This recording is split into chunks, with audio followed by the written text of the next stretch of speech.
Hi అండి, this is త్వరగా Sriram, political analyst. కూటమి ప్రభుత్వం వచ్చిన తర్వాత ఈ 5-6 నెలల్లో జరుగుతున్న రాజకీయంలో ఒక పక్క మామూలుగా సినిమా హీరోగా పవర్ స్టార్గా ఉన్న పవన్ కళ్యాణ్ గారు రాజకీయాల్లో కూడా ఇప్పుడు ఉప ముఖ్యమంత్రిగా ఒక హీరోగా రాజకీయాల్లో ఎదుగుతున్నారు. At the same time Chandrababu Naidu గారేమో విలన్గా మారిపోతున్నారు. అంటే కూటమికి సంబంధించి మాట్లాడుతున్నారు. కూటమిలో ఉన్న 3 పార్టీల్లో పవన్ కళ్యాణ్ గారు హీరో అయిపోతుంటే చంద్రబాబు నాయుడు గారు విలన్గా మారిపోతున్నారు. ఈ హీరో ఏంటి, ఈ విలన్ ఏంటి అనేది మాట్లాడుకునే ముందు మన ఛానల్ వేదాంత ఛానల్ని అందరూ సబ్స్క్రైబ్ చేయండి. వేదాంత ఛానల్లో ఈ పొలిటికల్ అంశాలతో పాటు సినిమాలకు సంబంధించిన రివ్యూలు, క్రికెట్కి సంబంధించిన రివ్యూలు, భక్తి ఆధ్యాత్మిక సంబంధమైన అంశాలు, ఇలా అనేకమైన షేర్ మార్కెట్కి సంబంధించిన అంశాలు, అనేకమైన వీడియోలు వస్తుంటాయి. కాబట్టి వేదాంత ఛానల్ని అందరూ సబ్స్క్రైబ్ చేసుకోండి. At the same time political వీడియోలు మాత్రమే వచ్చే పొలిటికల్ వేదాంత ఛానల్ని కూడా అందరూ సబ్స్క్రైబ్ చేసుకోండి. Thank you very much. ఇక అసలు వీడియోలోకి వస్తే, కూటమి ప్రభుత్వం వచ్చిన తర్వాత ఇందాక చెప్పాను కదా, హీరోగా ఒక పక్కన పవన్ కళ్యాణ్ గారు రాజకీయంగా హీరోగా మారుతుంటే చంద్రబాబు నాయుడు గారు తన ప్రమేయం లేకుండానే చాలా సందర్భాలు అసలు ఆయన ప్రమేయం లేకుండానే విలన్గా ముద్రపడుతున్నారు. ఇది ఏదో తెలుగుదేశం పార్టీని విమర్శించాలనో చంద్రబాబు నాయుడు గారిని విమర్శించాలనో చేస్తున్న వీడియో కాదు. At the same time Pawan Kalyan గారిని ఏదో పొగడాలటానికి చేస్తున్న వీడియో అంతకన్నా కాదు. కానీ ఈ 5-6 నెలల్లో వాస్తవంగా ప్రజల్లో ఏ చర్చ జరుగుతోంది, దీని మీద దృష్టి పెట్టడం మాత్రం ఈ వీడియో ఉద్దేశం. ఆల్రెడీ మొన్న ఒక వీడియో చేయడం జరిగింది. మీ బురద నేను అంటించుకోనని చెప్పి పవన్ కళ్యాణ్ గారు అంటున్నారని చెప్పి ఒక వీడియో ఆల్రెడీ మన వేదాంత ఛానల్లో ఉంది. మీరు దాని గురించి తెలుసుకోవచ్చు. ఎందుకంటే దాంట్లో పవన్ కళ్యాణ్ గారి కొత్త తరహా రాజకీయం, పాజిటివ్ రాజకీయం గురించి మాట్లాడాం. ఆయన ఏ విధంగా, అదే ఆయన హీరో అవడానికి కారణం కూడా ఆ కొత్త తరహా రాజకీయం. ఎక్కడికక్కడ తగ్గి మాట్లాడటం, కానీ కొన్ని సందర్భాల్లో అవసరమైతే డేరింగ్గా వెళ్తాం, ఇట్లా రకరకాలుగా ఆయన చేస్తున్న ఏవైతే పాలిటిక్స్ ఉందో, లేటెస్ట్ పాలిటిక్స్, అది ఆయన్ని ఆటోమేటిక్గా హీరోని చేస్తుంది రాజకీయాల్లో. ఉదాహరణ తీసుకుంటే సింపుల్గా చెప్పేస్తారు. పవన్ కళ్యాణ్ గారి గురించి ఆల్రెడీ ఇంతకుముందు ఒక వీడియోలో మాట్లాడాం కాబట్టి దీన్ని సింపుల్గా తెలియజేస్తాను. తిరుమల లడ్డు వ్యవహారంలో నేను అన్కాంప్రమైజ్డ్ సనాతని, హిందూ ధర్మం కోసం నా ప్రాణాలైనా త్యాగం చేయడానికి సిద్ధంగా ఉన్నా అని ఎప్పుడైతే ప్రకటించారో, హిందువులందరిలోనూ కూడా సడన్గా ఒక హీరో వచ్చాడు, మన కోసం పనిచేసి ఒక నాయకుడు వచ్చాడు, ఒక ఉప ముఖ్యమంత్రి స్థాయిలో ఉండి ఇప్పుడు దాకా హిందువుల కోసం ఎవరు ఇట్లా మాట్లాడలేదు, ఈయన మొట్టమొదటిసారి మాట్లాడుతున్నాడు, ఈయన ఇప్పుడు మనకి ఒక ఐకాన్ లాగా మారాడు అని చెప్పి హిందువులందరూ ఇమ్మీడియట్గా పవన్ కళ్యాణ్ గారిని అక్కడి నుంచి ఓన్ చేసుకోవడం మొదలెట్టారు. దాని తర్వాత పవన్ కళ్యాణ్ గారి వ్యక్తిగతంగా ఆయన ఫ్యామిలీ మీద, ఇంట్లో పిల్లల మీద కూడా వాళ్ళని ఇచ్చేస్తాం అని చెప్పి మాట్లాడిన రౌడీల మీద గతంలో చర్యలు తీసుకొని పరిస్థితులు ఏవైతే ఉన్నాయో, ఆ పరిస్థితులు చూసిన తర్వాత 4 నెలల పాటు చూసిన తర్వాత నాకే దిక్కు లేకపోతే మిగతా వాళ్ళ పరిస్థితి ఏంటి, నా ఇంట్లోకి వచ్చి నా ఇంట్లో పిల్లల్ని కూడా ఏదో అది చేస్తాను ఇది చేస్తానని డైరెక్ట్గా వార్నింగ్లు మీడియాలో ఇచ్చిన వాళ్ళ మీద చర్యలు తీసుకోలేకపోతే ఇంకా సామాన్యుల పరిస్థితి ఏంటి అని చెప్పి అప్పుడు పోలీసుల మీద, హోమ్ మినిస్టర్ మీద కూడా చాలా గట్టిగా మాట్లాడి మళ్ళీ అక్కడ కూడా హీరో అయ్యారు పవన్ కళ్యాణ్ గారు. ఎందుకంటే అక్కడ లా అండ్ ఆర్డర్ అనేది ఫెయిల్ అవుతుంది. లా అండ్ ఆర్డర్ ఫెయిల్ అవుతున్నా కూడా ఆయన ఎప్పుడైతే ప్రభుత్వం మీదే విమర్శిస్తూ, తను సొంతంగా ఉప ముఖ్యమంత్రిగా ఉన్న ప్రభుత్వం మీదే విమర్శిస్తూ, అక్కడ ఉన్న పోలీసుల మీదే విమర్శిస్తూ, హోమ్ మినిస్టర్ని విమర్శిస్తూ, తప్పు తన వల్ల జరగట్లేదు, ఉప ముఖ్యమంత్రి కాదు, నేను ఎంత కష్టపడినా కానీ వాళ్ళు పనిచేయట్లేదు అన్నది చూపించే ప్రయత్నం అక్కడ చేసిన తర్వాత అక్కడ హోమ్ మినిస్టరు, పోలీసులు విలన్లు అయ్యి ఆటోమేటిక్గా పవన్ కళ్యాణ్ గారు హీరో అయ్యారు. 2 తర్వాత 3 సీజ్ ద షిప్. సామాన్యులకి చేరవలసిన పీడిఎఫ్ రైస్, చౌకధర దుకాణాల ద్వారా వచ్చే రైస్ ఏదైతే ఉందో అది బయటికి వెళ్ళిపోతుంది, సామాన్యులకు దూరంగా వెళ్ళిపోతుంది, ఎక్స్పోర్ట్ అయిపోతుంది. అంటే ఎక్స్పోర్ట్ అంటే ఇంక స్మగ్లింగ్ కింద లెక్క, స్మగ్లింగ్ అయిపోతుంది అని చెప్పి తెలిసిన తర్వాత ఇమ్మీడియట్గా సముద్రం లోపల కూడా ఉన్న షిప్ దగ్గర కూడా వెళ్ళి సీజ్ ద షిప్ అని దాని ఆయన మాట్లాడడం కానీ, దాని మీద అక్కడ ఉన్న ఏదైతే బియ్యం బస్తాలు అవన్నీ సీజ్ చేయడం కానీ, ఇవన్నీ కూడా ఆయన్ని సామాన్య ప్రజల్లో ఒక హీరోగా నిలబెట్టినాయి. ఇప్పుడు దాకా ఎవరు అసలు హార్బర్లోకి వెళ్ళిన వాళ్ళే లేడు, పోర్టులోకి వెళ్ళిన వాళ్ళే లేరు. అలాంటిది ఆయన సముద్రంలోకి కూడా వెళ్ళి సీజ్ ద షిప్ అని మాట్లాడడం, అక్కడంతా కూడా సీజ్ చేయడం, ఇదంతా కూడా ఒక డేరింగ్ పర్సనాలిటీ. ఈయన స్మగ్లర్లు చాలా దారుణంగా ప్రవర్తించే వాళ్ళందరికీ కూడా ఎదురెళ్తున్నాడు అని చెప్పి అక్కడ ఒక హీరోయిక్ పర్సనాలిటీ అనేది పవన్ కళ్యాణ్ గారిలో కామన్ మ్యాన్ చూస్తారు. అట్ ది సేమ్ టైం ఈ అరకు ఈ ప్రాంతాల్లో కూడా అక్కడ నక్సలైట్లు ఏదో మిమ్మల్ని ఇచ్చేస్తారని పోలీసులు భయపెట్టినా కూడా మామూలుగా డోలీల్లో వెళ్ళే ప్రాంతాల్లో కూడా ఆయన నడుచుకుంటూ వెళ్ళిపోయి వాళ్ళందరి కష్టసుఖాలు, అక్కడ ఉన్న ఎస్సీ ఎస్టీ గిరిజనులకి సంబంధించిన కష్టసుఖాలు తెలుసుకోవడం, వాళ్ళతో కలిసి ఆటపాటలు ఆడటం, ఇవన్నీ కూడా మళ్ళీ అక్కడ కూడా ఆయన్ని ఒక హీరోగా చేసినాయి. లేటెస్ట్గా మళ్ళీ తిరుమల తొక్కిసలాట సంఘటనలో కూడా ఆయన క్షమాపణ చెప్పడం, ఎక్కడ నెగ్గాలో కాదు ఎక్కడ తగ్గాలో తెలిసినవాడు గొప్పోడన్న ఆయన సినిమాలోనే అత్తారింటికి దారేజ్లో ఉన్న డైలాగ్ని ఆయన ఆచరణలో చూపిస్తూ, నేను ఉప ముఖ్యమంత్రిగా ఉన్నాను కదా అని అహంకారం ప్రదర్శించకుండా, ఎస్ మా వాళ్ళ తప్పు జరిగింది, మా ప్రభుత్వం వల్ల తప్పు జరిగింది, నేను క్షమాపణ చెప్తున్నానని చెప్పడమే కాకుండా మిగతా వాళ్ళని కూడా తిరుమలకి సంబంధించిన ఏదైతే టీటీడీకి సంబంధించిన అధికారులు లేదంటే పాలక మండలి వీళ్ళందరినీ కూడా మీరు కూడా సారీ చెప్పండి అని చెప్పడం ద్వారా వ్యతిరేకత ఏదైతే ప్రభుత్వం మీద వచ్చిందో అది తనకు అంటకుండా చేసుకోవడం, తను సారీ చెప్పడం ద్వారా ఆ బాధితుల మధ్యలో ఒక హీరోగా మారడమే కాకుండా మొత్తం చూసే వాళ్ళందరికీ కూడా ఎస్ ఇలాంటి నాయకుడు, తప్పు జరిగిందంటే తప్పు జరిగిందని ఒప్పుకునే నాయకుడు, క్షమాపణలు అడిగే నాయకుడు ఇన్నాళ్ళకి దొరికాడు. ఇప్పుడు దాకా ఎవడు క్షమాపణలు చెప్పిన వాళ్ళు ఎవరు కనబడలేదు. ఈయన క్షమాపణలు ఈయన చెప్పడం కాకుండా అందరితో కూడా క్షమాపణలు చెప్పిస్తున్నాడు తప్పు జరిగిందని. డైరెక్ట్గా ఈయనకి అసలు ఏ సంబంధం లేకపోయినా కూడా క్షమాపణ చెప్పాడన్న కూడా అక్కడ కూడా మళ్ళీ ఆయన హీరో అయ్యాడు. టీటీడీ విలన్ అయ్యాడు. టీటీడీ విలన్ అయిందంటే ఎవరు విలన్ అయ్యారు? ఫైనల్గా చంద్రబాబు నాయుడు. ఎందుకంటే అంతకుముందే చంద్రబాబు నాయుడు గారు పవన్ కళ్యాణ్ గారి కన్నా ముందే చంద్రబాబు నాయుడు గారు వెళ్ళారు. అయినా అప్పటి టీటీడీ వాళ్ళు ఎవరు క్షమాపణలు చెప్పలేదు. ఆ తర్వాత పవన్ కళ్యాణ్ గారు వెళ్ళి ఆయన క్షమాపణ చెప్పారు. అందరు మొత్తం కూటమి ప్రభుత్వం మొత్తం తరపున ఆయన క్షమాపణ చెప్పారు. ఆ తర్వాత మిగతా వాళ్ళందరినీ కూడా క్షమాపణలు చెప్పమన్నారు. తప్పనిసరి పరిస్థితుల్లో వాళ్ళు కూడా క్షమాపణలు చెప్పాల్సిన పరిస్థితి. ఎందుకంటే ఆయన క్షమాపణ చెప్పమన్న తర్వాత కూడా టీటీడీలో రకరకాల వ్యాఖ్యానాలు వచ్చినాయి. కానీ వాస్తవాలు గ్రహించి చంద్రబాబు నాయుడు గారు మొత్తం అందరిని క్షమాపణ చెప్పండి అన్న తర్వాత అప్పుడు క్షమాపణలు చెప్పారు. ఈ లోపే జరగాల్సిన డ్యామేజ్ టీటీడీకి చంద్రబాబు నాయుడు గారికి జరిగిపోయింది. ఎందుకంటే పవన్ కళ్యాణ్ గారు ఉప ముఖ్యమంత్రిగా వచ్చి క్షమాపణ చెప్పారు. దానికన్నా ముందు చంద్రబాబు నాయుడు గారు వచ్చారు, తర్వాత టీటీడీ వాళ్ళు వెళ్ళారు. కానీ జరిగింది ఏంటో మనం చూసాం.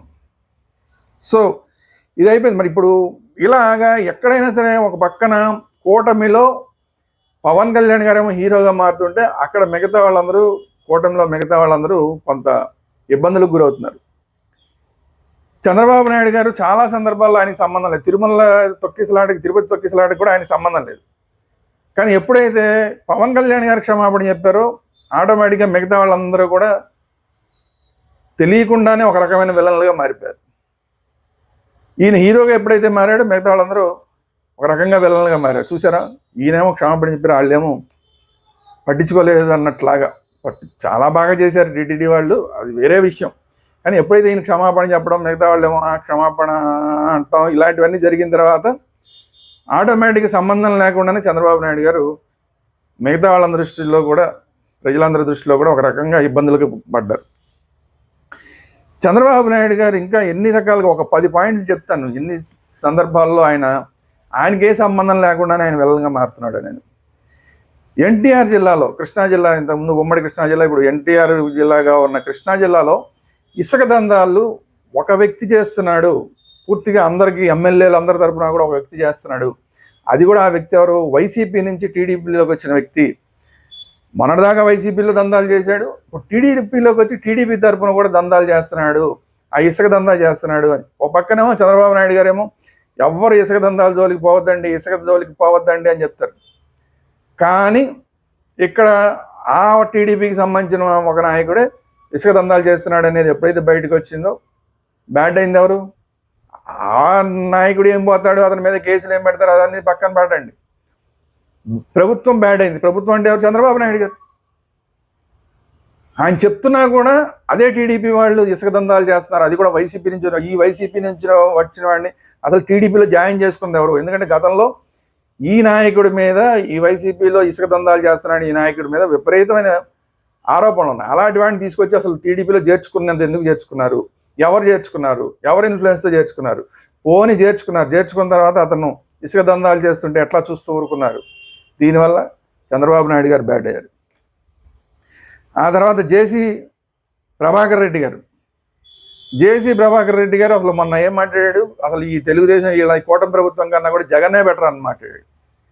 ఆయన ఎక్కడున్నాడు? టీడీపీలో ఉన్నాడు. టీడీపీలో పైగా ఆయన ఒక తాడిపత్రికి మున్సిపాలిటీ చైర్మన్, ఆయన టీడీపీ తరఫున చైర్మన్. ఆయన అసలు టీడీపీ కన్నా జగన్ బెటర్ అని మాట్లాడాడు. మరి ఆయన కంట్రోల్ చేయలేకపోయాడు ఈయన చంద్రబాబు నాయుడు గారు. పైగా వాళ్ళ అబ్బాయి టీడీపీలో ఎమ్మెల్యే. మరి ఆయన అలాంటి వాళ్ళని కంట్రోల్ చేయలేకపోతుంటే, ఆయన ఇష్టారాజ్యంగా నోటికొచ్చినట్టు మాట్లాడుతుంటే, ఆడవాళ్ళ మీద బీజేపీకి చెందిన స్పోక్స్ పర్సన్స్ మీద ఇష్టారాజ్యంగా ఆడవాళ్ళ మీద అసభ్యకరంగా మాట్లాడుతుంటే చంద్రబాబు నాయుడు గారు కంట్రోల్ చేయలేకపోయారు. మరి అక్కడ కూడా ఎవరయ్యారు? వాళ్ళు ఉన్న ప్రభుత్వం కంట్రోల్ చేయలేకపోతుంది. ఒక చైర్మన్గా టీడీపీ తరఫున చైర్మన్గా ఉన్న వ్యక్తి ఈ విధంగా చేస్తున్నారు. అసలు టీడీపీని లెక్క చేయట్లేదు, చంద్రబాబు నాయుడు గారిని లెక్క చేయట్లేదు. అసలు నాకు పార్టీ అంటే తాడిపత్రి అంటున్నాడు ఆయన. అంటే నా పార్టీ టీడీపీ అని కూడా అంటలేదు. గతంలో ఆయన కాంగ్రెస్లో ఉండొచ్చాడు, ఇప్పుడు టీడీపీలో ఉన్నాడు. టీడీపీలో ఉండి కూడా ఆయన నా పార్టీ టీడీపీ అనకుండా నా పార్టీ తాడిపత్రి నియోజకవర్గం, తాడిపత్రి ఊరే నా మున్సిపాలిటీనే నాకు హీరో అంటున్నాడు. లేదంటే తాడిపత్రి నియోజకవర్గం నా హీరో అంటున్నాడు. కానీ నా పార్టీనే తాడిపత్రి నియోజకవర్గం అంటున్నాడు. అంటే ఏంటి? పార్టీని కూడా లెక్క చేయట్లేదు. అలాంటి వాళ్ళని కంట్రోల్ చేయలేకపోతున్నారు చంద్రబాబు నాయుడు గారు అని చెప్పి ఆయన మీద ఇబ్బందికరమైన పరిస్థితులు ఎదురవుతున్నాయి. దాని తర్వాత కొలికిపూడి శ్రీనివాస్ ఎమ్మెల్యే, ఈయన తిరువూరులో ఆయన తీసుకొచ్చి ఆయన ఏదో మాట్లాడుతున్నాడు, టీవీలో మాట్లాడుతున్నాడు, ఏదో ఇది అమరావతి రైతుల తరఫున మాట్లాడాడు అని చెప్పి ఆయన తీసుకొచ్చి ఆయనకి ఎమ్మెల్యేగా ఇస్తే, ఆయన అక్కడ మహిళలకి ఏ విధంగా అసభ్యకరమైన మెసేజ్లు పంపించాడని చెప్పి ఆరోపణలు వచ్చినాయి. అక్కడ ఉన్న రైతులని దుర్భాషలాడాడని ఆరోపణలు వచ్చినాయి. ఆయన్ని కూడా కంట్రోల్ చేయలేకపోయారు చంద్రబాబు నాయుడు గారు. ఒక్కసారి కాదు, రెండుసార్లు కాదు, అనేక సందర్భాల్లో ఆయన మీద ఆరోపణలు వస్తుంటే కూడా ఏం చేయలేకపోయారు చంద్రబాబు నాయుడు గారు అనేది. పార్టీకి డ్యామేజ్ జరుగుతున్నా కూడా చంద్రబాబు నాయుడు గారు ఏం చేయలేకపోతున్నారు. ఎంతసేపు పరిపాలన అని చెప్పి కూర్చుంటున్నారు తప్ప ఇవన్నీ పట్టించుకోవట్లేదు. ఎంత డ్యామేజ్ జరుగుతుందో ఆయనకు అర్థం కావట్లేదు అనేది అక్కడ మళ్ళీ ఇంకొక ఇబ్బందికరమైన పరిస్థితి చంద్రబాబు నాయుడు గారికి. దాని తర్వాత లిక్కర్ పాలసీని తీసుకొచ్చినప్పుడు లిక్కర్ కాంట్రాక్టులు అందరి మీద టోటల్గా ఎమ్మెల్యేలు, ఈ ఎమ్మెల్యేలు కాదు, ఆల్మోస్ట్ టీడీపీ ఎమ్మెల్యేలు అందరూ కూడా స్థానికంగా వాళ్ళ నియోజకవర్గాల్లో లిక్కర్ కాంట్రాక్టర్లు అందరికంటే లిక్కర్ ఎవరు పాట పాడుకున్నారో, షాపులు పాడుకున్నారో వాళ్ళందరి దగ్గర కమిషన్లు మాకు ఇస్తారా చేస్తారా, లేకపోతే మాకు మీ షాపుల్లో వాటాలు ఇస్తారా, మీ వ్యాపారంలో వాటాలు ఇస్తారా చేస్తారా అని చెప్పి వాళ్ళని బాగా బలవంతం చేసి దందాలు చేశారు అని ఆరోపణలు వచ్చినాయి. ఇంతది లిక్కర్ పాలసీని తీసుకొచ్చింది తుస్సుమని పోయి ఈ ఆరోపణలు హైలైట్ అయిపోయినాయి. అక్కడ కూడా పార్టీని కంట్రోల్ చేయలేకపోతున్నారు చంద్రబాబు నాయుడు గారు, ఎమ్మెల్యేలను కంట్రోల్ చేయలేకపోతున్నారు చంద్రబాబు నాయుడు గారు అని అక్కడ కూడా చాలా ఇబ్బందికరమైన పరిస్థితులు వచ్చాయి. దాని తర్వాత వంగలపూడి అనిత గారు, హోమ్ మినిస్టర్గా ఉన్న వంగలపూడి అనిత గారు, ఇందాకే మనం మాట్లాడుకున్నాం, పవన్ కళ్యాణ్ గారు ఒకసారి చెప్పారు, నా ఇంట్లో వాళ్ళ మీద దాడి చేస్తాను వాళ్ళకి ఇప్పుడు దాకా మీరు ఏ చర్యలు తీసుకోలేకపోతున్నారు, ఇదే నేనే హోమ్ మినిస్టర్గా ఉంటేనే, ఆయన 2-3 సందర్భాలు ఇదే నేను హోమ్ మినిస్టర్గా ఉంటే అని మాట్లాడడం, అంటే హోమ్ మినిస్టర్గా వంగలపూడి అనిత గారు ఫెయిల్ అవుతున్నారు అనేది ఆయన 2-3 సందర్భాల్లో మాట్లాడడం జరిగింది పవన్ కళ్యాణ్ గారు. అదే సేమ్ టైం వంగలపూడి అనిత గారి మీద ఆరోపణలు వచ్చినాయి, వంగలపూడి అనిత గారి పిఏ మీద ఇంకా ఆరోపణలు వచ్చినాయి. ఏమని? వీళ్ళు పోలీసుల దగ్గర ట్రాన్స్ఫర్ల కోసం అని చెప్పి డబ్బులు దండుకుంటున్నారు, డబ్బులు దండుకుని ఆ డబ్బులు తీసుకుని వాళ్ళకి ఎక్కడ కావాలంటే అక్కడ పోస్టింగ్లు ఇవ్వడం ఇష్టారాజ్యంగా చేస్తున్నారు అనేది ఆరోపణలు. ఒకసారి కాదు, 2 సార్లు కాదు, చివరికి పార్టీనే బలవంతాన అనిత గారి పిఏతో రాజీనామా చేయించాల్సిన పరిస్థితి. ఆవిడ మీద గట్టిగా వార్నింగ్ ఇచ్చి ఆ పిఏతో రాజీనామా చేయించారు. అసలు ఎక్కడైనా పిఏ ఎవడన్నా సొంతంగా దందాలు చేయగలుగుతాడా? పైగా ప్రైవేట్ పిఏ, ఆవిడ ప్రైవేట్ పిఏ, ఆవిడకి తెలియకుండా దందాలు చేస్తారా? ఆవిడ ఏదో కబుర్లు చెప్తే నాకు తెలియకుండా చాలా జరిగిపోయినాయి, అందుకని తీసి పక్కన పెట్టాను. ఏం జరిగింది అనేది 4-5 నెలల నుంచి రాష్ట్ర ప్రజలందరూ చూశారు, ఎక్కడెక్కడ ఎవరెవరికి పోస్టింగ్లు జరుగుతున్నాయి, చంద్రబాబు నాయుడు గారికి వ్యతిరేకంగా పనిచేసిన వాళ్ళకు కూడా మంచి మంచి పోస్టింగ్లు ఎలా వస్తున్నాయని చెప్పి చాలామంది ఆశ్చర్యపోయారు. టీవీలో అనేక డిబేట్లో నేను మాట్లాడడం జరిగింది, అనేక మంది మాట్లాడడం జరిగింది. అసలు వీళ్ళందరికీ పోస్టింగ్లు ఎట్లా వస్తున్నాయనేది పిఏ గారి దందా అని చెప్పి, వంగల్పూడి గారి పిఏ గారి దందా అని చెప్పి ఇప్పుడు ఆవిడే సస్పెండ్ చేయాల్సిన పరిస్థితి వచ్చింది. ఇందాక చెప్పినట్టు ఏపీఏ కూడా సొంతంగా అట్లా చేయడు. అసలు హోమ్ మినిస్టర్ గారికి తెలియకుండా అతను దందా చేస్తాడు. ఒకవేళ దందా చేశాడు, ఈవిడ తెలియకుండా డబ్బులు తీసుకున్నాడు అనుకోవచ్చు. కానీ మరి ట్రాన్స్ఫర్లు అన్నీ ఎలా జరిగినాయి? ఈవిడికి తెలియకుండా ట్రాన్స్ఫర్లు కూడా జరిగిపోతాయి. సో ఇక్కడ వంగల్పూడి అనిత గారి మీద ఖచ్చితంగా ఒక క్వశ్చన్ మార్క్ వచ్చింది. అది ఎవరి మీద పడింది? ఆ ఎఫెక్ట్ ఎవరి మీద పడింది? చంద్రబాబు నాయుడు గారి మీద. చంద్రబాబు నాయుడు గారు ఏరి కోరి తీసుకొచ్చిన హోమ్ మినిస్టర్ ఇట్లా దందాలు చేస్తున్నారు అనేది ప్రజల్లోకి వెళ్ళిపోయింది. ఫెయిల్యూర్ చంద్రబాబు నాయుడు గారు ఇలా ఫెయిల్యూర్గా ఇలా అందరు పోలీసుల దగ్గర దందాలు చేసే వాళ్ళందరినీ తీసుకొచ్చి మినిస్టర్గా పెట్టుకున్నారు చంద్రబాబు నాయుడు గారు అని చెప్పి ఆయనకి చాలా చాలా ఇబ్బందికరమైన పరిస్థితి వచ్చింది. దాని తర్వాత నెక్స్ట్ రఘురామకృష్ణరాజు గారి కేసు. రఘురామకృష్ణరాజు గారి కేసులో అసలు ఆ సునీల్ కుమార్ అనే అతన్ని ఎందుకని అరెస్ట్ చేయట్లేదు? అతను వీఆర్లో పెట్టేదో కనీసం అతను సస్పెండ్ చేయాలి. అరెస్ట్ సంగతి పక్కన పెట్టాలి, సస్పెండ్ కూడా చేయాలి. అసలు మొత్తానికి ప్రథమ ముద్దాయి జగన్ గారి తర్వాత ఎవరైనా ఉన్నాడంటే ఈయన అని చెప్పి రఘురామకృష్ణరాజు గారు చెప్తున్నాడు. మరి అలాంటి ఆయన్ని కనీసం సస్పెండ్ కూడా చేయకుండా, అది కూడా ఇప్పుడు డిప్యూటీ స్పీకర్గా ఉన్న రఘురామకృష్ణరాజు గారు, గతంలో ఎంపీగా చేసిన రఘురామకృష్ణరాజు గారు ఇప్పుడు డిప్యూటీ స్పీకర్గా తెలుగుదేశం పార్టీలోనే ఉన్నాడు. ఆయన తెలుగుదేశం పార్టీకి సంబంధించి డిప్యూటీ స్పీకర్గా ఉన్నాడు. అలాంటి ఆయనకి సంబంధించిన అంత ఇంపార్టెంట్ కేసులో కూడా ప్రధానంగా ఉన్న ముద్దాయిని సునీల్ కుమార్ని కనీసం సస్పెండ్ చేయలేదు ఇప్పటిదాకా. 7 నెలలు అయినా కూడా ఇప్పటిదాకా సస్పెండ్ చేయలేదు అనేది ఆయన డైరెక్ట్గా రఘురామకృష్ణరాజు గారు అన్ని టీవీలోనే మాట్లాడేస్తున్నారు. ఇదేంటో నాకు అర్థం కావట్లేదు అంటున్నాడు. సో ఆయనకి సంబంధించి ఆయనే డైరెక్ట్గా అసంతృప్తి వ్యక్తం చేస్తున్నారు. అది ఎఫెక్ట్ అంతా ఎవరికి పడింది? చంద్రబాబు నాయుడు గారి మీద పడుతుంది. చంద్రబాబు నాయుడు గారు మరి ఏంటి చూసి చూడనట్టుగా వదిలేస్తున్నారు ఇలాంటి వాళ్ళని అనేది చంద్రబాబు నాయుడు గారి మీద పడుతుంది. అది కాకుండా ఇదే కేసులో తులసిబాబు అనే వ్యక్తి ఏదో గుడివాడలో ఉన్నాడు, ఆయన మేదెక్కి తొక్కినవాడు, అది తులసిబాబు అని చెప్పి అతన్ని తీసుకొచ్చి అరెస్ట్ చేద్దామని చెప్పి తీసుకొచ్చి ఒంగోలు పోలీసులు తీసుకొస్తే, ఒంగోలు ఎస్పీ తీసుకొస్తే గుడివాడ నుంచి బోళ్ళ మంది వెళ్ళిపోయి, అది కూడా తెలుగుదేశం పార్టీ వాళ్ళే వెళ్ళిపోయి అక్కడ ఉన్న ఎస్పీకే వార్నింగ్లు ఇచ్చారు, మా గుడివాడ రా నీ సంగతి తెలుస్తామని చెప్పి. ఈ ఎఫెక్ట్ ఎవరి మీద పడుతుంది? ఈ చేతకాంతనం ఎవరిదవుతుంది? చంద్రబాబు నాయుడు గారి మీద అవుతుంది కదా ఫైనల్గా. ఎందుకంటే తెలుగుదేశం ప్రభుత్వంలో తెలుగుదేశం పార్టీకి సంబంధించిన సామాన్య కార్యకర్తలు కూడా వెళ్ళి ఒక ఎస్పీని దుర్భాషలాడి వార్నింగ్లు ఇచ్చారంటే ఏంటి? మన ఎప్పుడు జగన్మోహన్ రెడ్డి గారు కడపలో ఒక డిఎస్పీకి ఏదో వార్నింగ్ ఇచ్చారని చెప్పి పెద్ద పెద్ద చర్చలు పెట్టారు అన్ని ఛానల్స్లో. ఆయన ఉప ముఖ్యమంత్రిగా పనిచేసి ఉన్నాయా, ప్రస్తుతానికి ఎమ్మెల్యేగా ఉన్నాడు. ఆయన చేశాడంటే ఆయన చేశాడని మరి అంత చర్చలు పెడుతున్నారే. సామాన్య కార్యకర్తలు వెళ్ళి ఎస్పీనే బెదిరిస్తున్నారు, మరి దాని మీద చర్చలు పెట్టరే? ఇది ఎవరికి మీద పడుతుంది ఎఫెక్టు? ఆయన అంటే ప్రతిపక్షంలో ఉన్నాడు, ఆయన వార్నింగ్ ఇచ్చాడు. మీరు అధికార పక్షంలో ఉన్న వాళ్ళే ఎస్పీలకి వార్నింగ్లు ఇస్తూ ఉంటే సామాన్య కార్యకర్తలు, అది కూడా రోడ్డు మీద సామాన్య కార్యకర్తలు వాళ్ళు వెళ్ళి ఒక ఊరు నుంచి ఇంకో ఊరికి వెళ్ళి అక్కడ ఉన్న ఒక జిల్లా ఎస్పీకి, వేరే జిల్లాకి సంబంధించిన ఎస్పీకి వార్నింగ్లు ఇచ్చి మా ఊర్రా చూస్తాను ఈ సంగతి అని చెప్తున్నారంటే ఎవరికి బ్యాడ్ వస్తుంది? చంద్రబాబు నాయుడు అక్కడికి బ్యాడ్ వచ్చేది. సో ఇది ఒక పరిస్థితి. తర్వాత జత్వానీ కేసులో చాలా ప్రెస్టేజియస్ తీసుకున్నాం, అది ఇది అని చెప్పి హడావిడి చేశారు ప్రతిపక్షంగా ఉన్నప్పుడు. మేము తేల్చేస్తాం.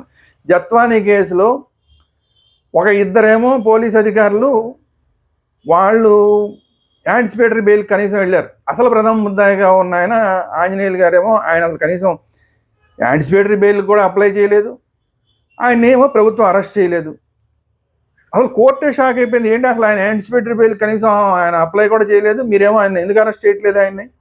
ఆయన ప్రథమ ముద్దాయిగా ఉన్నప్పుడు ఆయన ఎందుకు అరెస్ట్ చేయట్లేదు అని చెప్పి కోర్టే అడగాల్సిన పరిస్థితి.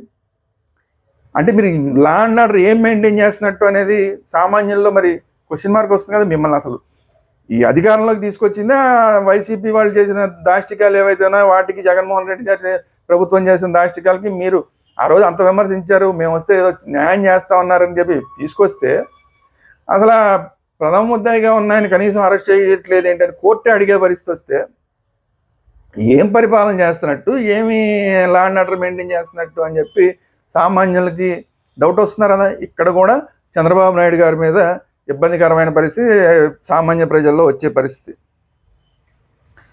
తర్వాత ఇందాక చెప్పినట్టు తిరుపతి తొక్కిసలాట సంఘటనలో క్షమాపణలు, ఉప ముఖ్యమంత్రి క్షమాపణ చెప్పిన తర్వాత దాకా ఎవరు కూడా క్షమాపణ చెప్పలేదు. అసలు క్షమాపణ చెప్పడం అనేది గతంలో అలవాట్లేదు.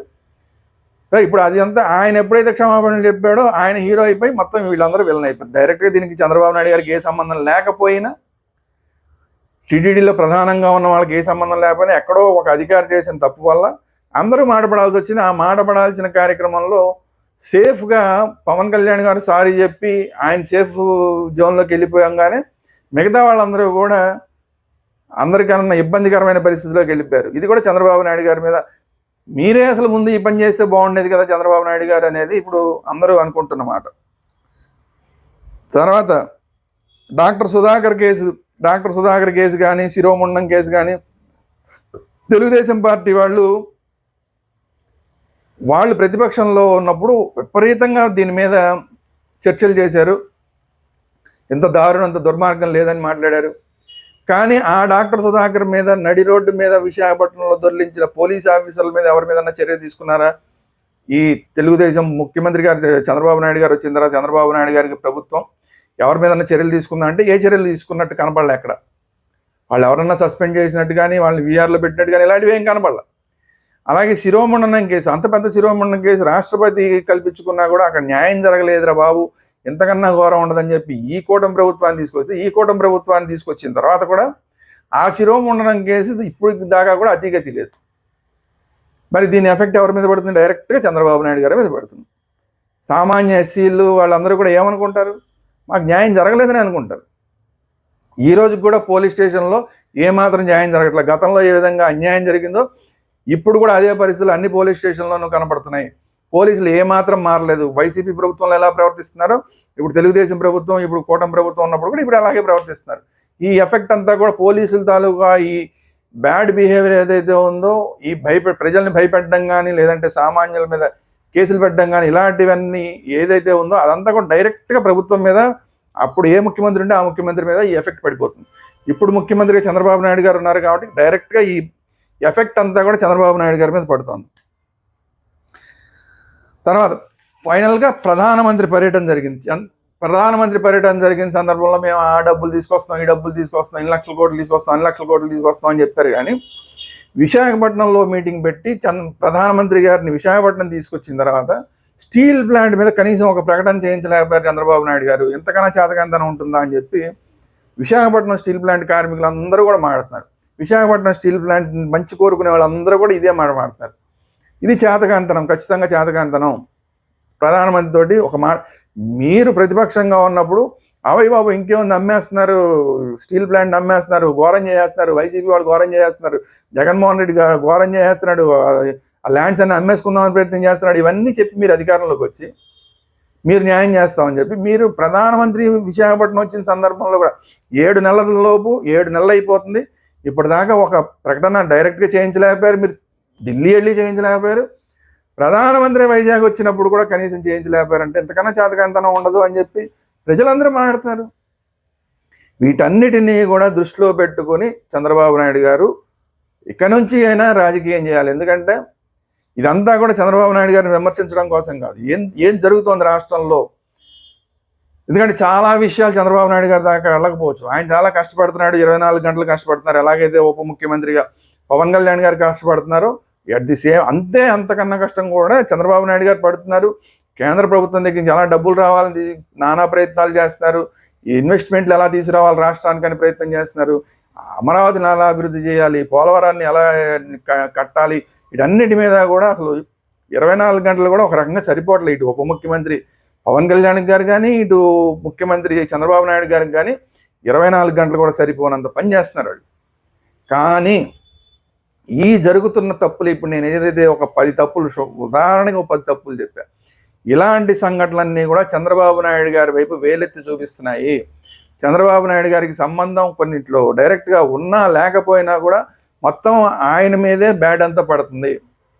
ఓ పక్కన పవన్ కళ్యాణ్ గారు ఆయన చర్యల ద్వారా క్షమించమని చెప్పడం కానీ, సీజ్ ద షిప్ అని చెప్పడం కానీ, పోలీసుల మీద ఎప్పటికప్పుడు మాట్లాడడం కానీ, ప్రభుత్వాన్ని ఎప్పటికప్పుడు తన సొంత ప్రభుత్వంలో ఆయన ఉప ముఖ్యమంత్రిగా ఉన్నా కూడా ప్రభుత్వంలో జరిగే కొన్ని విషయాల మీద ప్రశ్నించడం కానీ, మీరు ఎందుకు క్షమాపణ చెప్పాలని అడగటం కానీ, ఇలాంటివన్నీ చేస్తూ ఆయన హీరో అవుతుంటే కేవలం పరిపాలన మీద మాత్రమే శ్రద్ధ పెడుతూ మిగతావన్నింటినీ పట్టించుకోని పరిస్థితుల్లోకి చంద్రబాబు నాయుడు గారు వెళ్ళిపోవడం వల్ల పార్టీలో జరుగుతున్న విషయాలన్నీ సరిగా పట్టించుకుంటున్నారా పట్టించుకోవట్లేదా అన్న డౌట్లు వస్తున్న సందర్భంలో ఈ బర్డెన్ అంతా కూడా చంద్రబాబు నాయుడు గారి మీద పడి, చంద్రబాబు నాయుడు గారు కూటమికి సంబంధించినంత వరకు చంద్రబాబు నాయుడు గారు ఒక రకంగా ఆయన సంబంధం లేకుండానే విలన్గా మారుతున్నారు, జాగ్రత్త పడాల్సిన అవసరం ఉందని చెప్పడం ఈ వీడియో ఉద్దేశం. పవన్ కళ్యాణ్ గారు ఎటు తిరిగి హీరో అవుతున్నారు కాబట్టి ఆయన ప్రత్యేకించి చెప్పాల్సిన పని లేదు. ఈయన విలన్గా మారుతున్నారు కాబట్టి ఈయన్ని కూడా కొంచెం జాగ్రత్త పడమని చెప్పడమే ఈ వీడియో యొక్క ఉద్దేశం. కాబట్టి ఇప్పుడు ఖచ్చితంగా పవన్ కళ్యాణ్ గారు ఏ విధంగా పాజిటివ్ రాజకీయం చేస్తున్నారో అలా కంటిన్యూ చేయడం పవన్ కళ్యాణ్ గారికి మంచిది. చంద్రబాబు నాయుడు గారు అభివృద్ధి లేదంటే ఆయన స్టైల్ ఆఫ్ పరిపాలన వాటిల్లో మాత్రమే కాకుండా కింద జరుగుతున్న గ్రౌండ్ రియాలిటీలు ఏంటి, గ్రౌండ్లో ఏ విధంగా ఆయన మీద వ్యతిరేకత పెరుగుతోంది, ఆయన ప్రభుత్వం మీద వ్యతిరేకత పెరుగుతోందని తెలుసుకోవడం కూడా అవసరం. తెలుసుకోకపోతే మాత్రం దెబ్బతినే అవకాశం ఉంది. ఇప్పటికే పవన్ కళ్యాణ్ గారు నేను 15 సంవత్సరాల పాటు కూటమితో కలిసి ఉందాం అనుకున్నాను, కలిసి ప్రయాణం చేద్దాం అనుకున్నాను కానీ అన్నారు. ఇది రాబోయే రోజుల్లో ఇబ్బందులకు గురి చేసే అవకాశాలు కూడా ఉండొచ్చు. ఇది ఏ విధంగా ఇబ్బందులకు గురి చేస్తుంది అనేది రాబోయే రోజుల్లో మళ్ళీ 2-3 రోజుల్లో ఇంకొక వీడియో వస్తుంది, దాన్ని కూడా మీరందరూ ఫాలో అవ్వండి. అట్ ది సేమ్ టైం ఇంకొక రాజకీయ పరిణామం తొందరలోనే జరగబోతుంది, జరిగే అవకాశం ఉంది, జరగాల్సిన అవసరం ఉంది అని చెప్పి తెలుగుదేశం పార్టీ వైపు నుంచి, తెలుగుదేశం పార్టీ మీడియా నుంచి రకరకాల ప్రయత్నాలు జరుగుతున్నాయి. అదేంటంటే లోకేష్ గారిని ఉప ముఖ్యమంత్రి చేయాలని, లేదంటే లోకేష్ గారిని డైరెక్ట్గా ముఖ్యమంత్రిని చేయాలని తెలుగుదేశం మీడియా, తెలుగుదేశం సంబంధించిన వర్గాలు, తెలుగుదేశం వర్గాలకి సంబంధించిన మీడియా, తెలుగుదేశం డైరెక్ట్గా పనిచేసే మీడియా, ప్రధానమైన మీడియా కాకుండా యూట్యూబ్ ఛానల్స్ కూడా తెలుగుదేశానికి పార్టీకి సంబంధించిన వాళ్ళు లోకేష్ గారిని ఉప ముఖ్యమంత్రి చేయాలి, లేదంటే లోకేష్ గారిని ముఖ్యమంత్రిని చేయాలని చెప్పి మాట్లాడుతున్నారు. ఇవి రాబోయే రోజుల్లో ఎలాంటి పరిణామాలకు దారితీస్తుంది అనేది కూడా మళ్ళీ ఒక వీడియో వస్తుంది రేపటి ఎల్లుండిలో. ఈ 2 కూడా ఫాలో అవ్వండి. పవన్ కళ్యాణ్ గారి కానీ ఏ విధంగా రాబోయే రోజుల్లో ప్రభావం చూపించే అవకాశం ఉంది, అలాగే లోకేష్ గారిని ఉప ముఖ్యమంత్రి లేదా డైరెక్ట్ ముఖ్యమంత్రి చేయాలన్న ప్రయత్నాలు ఏవైతే ఉన్నాయో ఇవి ఏ విధంగా రాజకీయంగా మార్పులు చేర్పులకి అవకాశం కలిగించే అవకాశం ఉంది అనేది కూడా రేపటి ఎల్లుండిలో ఒక వీడియో వస్తుంది. ఈ రెండింటిని కూడా ఫాలో అవ్వండి. అలాగే ఈ వీడియోని అందరికీ షేర్ చేయండి. మన ఛానల్ వేదాంత ఛానల్ని, అలాగే పొలిటికల్ వేదాంత ఛానల్ని రెండింటిని కూడా అందరూ సబ్స్క్రైబ్ చేసుకోండి. Thank you very much. మళ్ళీ ఇంకోసారి చెప్తున్నాను, పవన్ కళ్యాణ్ గారిని ఏదో చెప్పాలనో ఏదో చేయాలనో ఈ వీడియో కాదు, అలాగే చంద్రబాబు నాయుడు గారిని విమర్శించాలనో లేదంటే ఆయన్ని పొగడాలనో అలాంటి ఉద్దేశం కాదు. వాస్తవాలు గ్రౌండ్ లెవెల్లో ఏం జరుగుతున్నాయనేది కూటమి ప్రభుత్వాన్ని తెలియజేయడం కోసమే ఈ video. Thank you very much.